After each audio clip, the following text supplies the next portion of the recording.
En 1949, un homme est jeté en prison par l'administration coloniale française.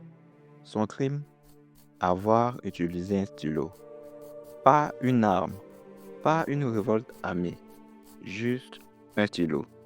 Cet homme s'appelait Bernard Dadier et il allait devenir le père de la littérature ivoirienne. Un écrivain qui a transformé les mots en outils de libération. Mais comment un enfant né dans une colonie est-il devenu la voix du peuple? Je vous explique. Bernard Belin Dadier naît le 10 janvier 1916 à Assini, en Côte d'Ivoire.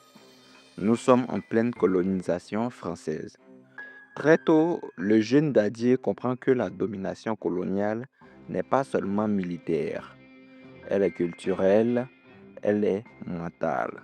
Jeune, il part étudier à l'école William Ponty au Sénégal.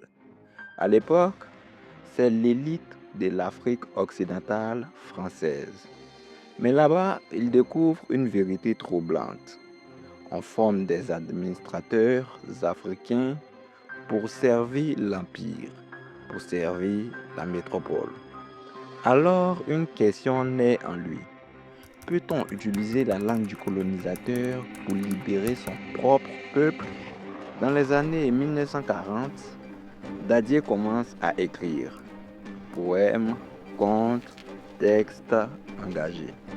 En 1947, il rejoint activement le Rassemblement démocratique africain, RDA, mouvement panafricain qui réclame plus d'autonomie.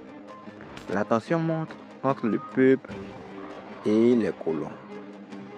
En 1949, il est arrêté et emprisonné pendant 16 mois.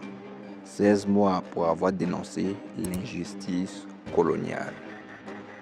Mais en prison, il ne se tait pas. Il écrit. Ses écrits deviendront plus tard carnets de prison. La prison n'a pas brisé l'écrivain, elle l'a renforcé. Et à sa sortie, il comprend une chose essentielle. La littérature peut devenir une arme. En 1956, il publie Climbié. Beaucoup considèrent ce livre comme le premier grand roman ivoirien. Il y suit le parcours d'un jeune Africain confronté à l'école coloniale, à la tradition, au monde moderne. Ce n'est pas seulement une histoire, c'est une initiation. C'est une critique subtile du système colonial. C'est une question posée à toute une génération.